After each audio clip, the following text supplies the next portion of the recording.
On 22nd of February this year, Juja constituency lost its member of parliament Francis Waititu after long illness. His widow Susan Waititu got into the race to succeed her husband but ended up being the first runners-up. Our reporter Namukana Samuel went back to Juja to understand the political life of Susan Waititu. This is the silent story of Susan Waititu alias Wakape.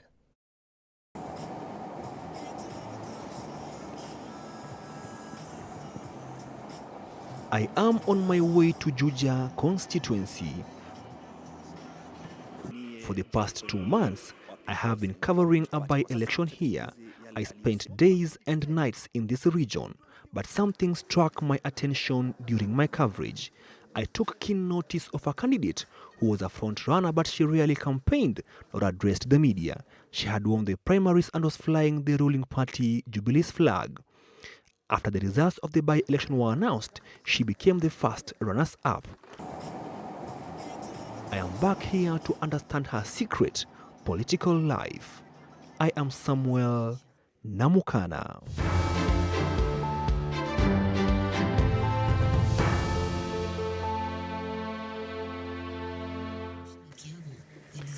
We get to her home in Juja constituency at around 4 p.m. We are welcomed by calm and silence in these neighboring leafy suburbs. In what could be described as a twinkle of an eye, Susan Waititu appears from the front door of her magnificent home. With calm and silence, she welcomes my crew. So I had my counseling center, but you know, in the process, my husband got away. In fact, he passed on just recently, shortly before the campaigns.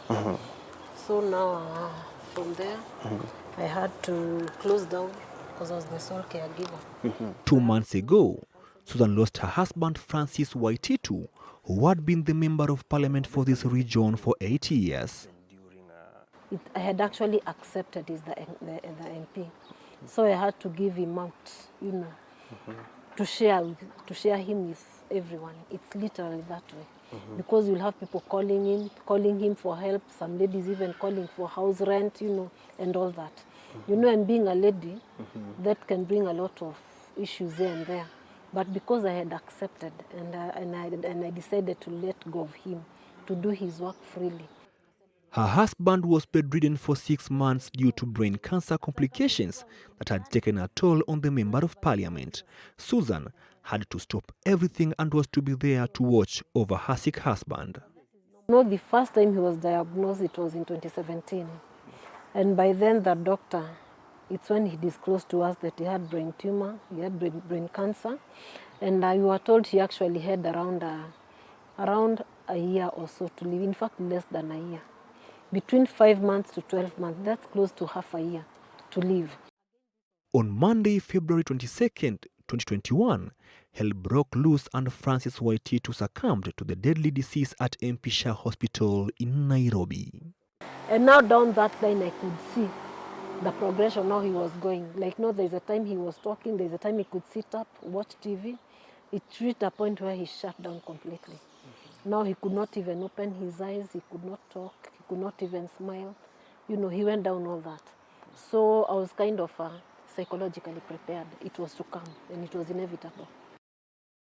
In about 3 weeks, the family mourned the head of the family before the Independent Electoral and Boundaries Commission announced the vacancy for the Juja by-elections. This meant the constituents in this region had to go back to the ballot to elect their representative. And I felt he had also started a lot of schools that were actually incomplete. Some of them he had managed to construct maybe around 1-2 classes, so they were on the first phase. And I felt that if somebody else stepped in, his dream could be scattered, or his dream could be shattered. And I felt for his legacy, as I'm saying, I should step in and come in. Okay, so how are the Juja by-elections? Juja by-elections, they were not very easy, and especially speaking as a woman and on a woman's perspective. For me, first I was antagonized a lot because of people felt that I should have stayed maybe through grieving and all that. Susan had no choice but to try and inherit the seat left by her deceased husband. But how were the campaigns from her perspective? You just say that it's really hard for a woman to campaign. Yeah. Why is it so? It's hard because you see, because of the financial aspect. So through the nomination, I really struggled. But after nomination, for nomination, you were a lot of us in Jubilee. So the Chama could not have singled out one person to assist. But once I was declared as a Jubilee candidate, the Chama came in. The Jubilee came in a big way to assist me. This was the voting day in the constituency. At around 11 a.m., Susan Waititu made her way to JKUAT Primary to cast her vote. Okay, for the election day, especially for me, after voting, I mainly came to the house. I came to the house.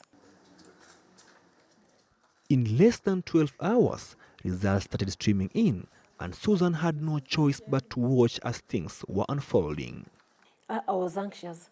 There was a lot of anxiety, but I had my children here. They were with me, and I also had some friends who were keeping me in company. But now come in the evening when the results started streaming in, it's when it started hitting us that things are not going right. At around 11 p.m., Kiambu Governor James Nyoro, accompanied with other leaders, stormed the Mangu High School, the main tallying center, and vote counting was suspended. It was a scaffold that actually they were trying to see that things are done right. Because there are some votes, even now I can claim my votes, some of them were not counted. And that is what they were trying to push for all my votes to be counted. But now you see the IEBC decided to go with the tallying votes that were being streamed in. But we had the votes on the ground that we could have counted one by one. Susan lost the seat to George Koimburi of People's Empowerment Party. And by then, I think I still had time to see it and accept and think, oh, now from here, I need to move on. So even when they were being announced, I already knew, so it never caught me by surprise. Before I could conclude my interview, I had to ask how they met with the late Francis Waititu. Oh, my husband. Exactly. It's a long story. It's a long story. Very short. That's a long one. Okay, for one about Mheshimiwa, how I met him. He had lost his wife. And his wife happened to be my aunt. And he got injured. He had an accident. That is how my aunt passed on. So he had these two little children that were left behind, and I was so close to my aunt. So it's a story that I intend to put up, to do a writing on it.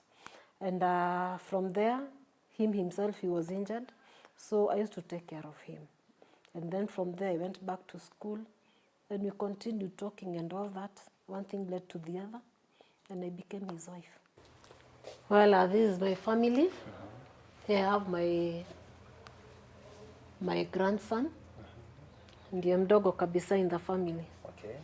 And he's the same one here.